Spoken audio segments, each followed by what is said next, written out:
Soy la esperanza.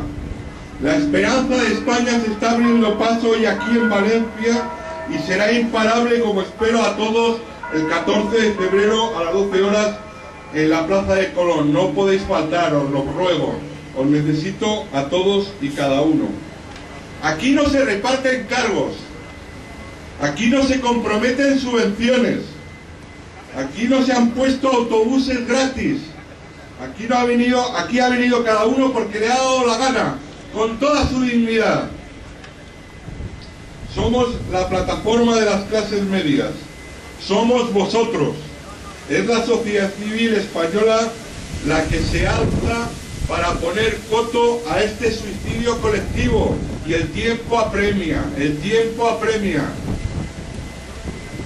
Y quiero transmitiros la firme convicción de que se puede, de que juntos podemos, de que nosotros sí podemos. Lo que no se puede sostener lo que hay y que nos está llevando a la ruina y a la servidumbre. Si no los pagamos, si impedimos que nos expolien, entonces se va a armar. Se va a armar, entonces sí que nos van a escuchar. ¡Ni un duro! Y no hay que tener miedo, porque con el miedo vamos al hambre.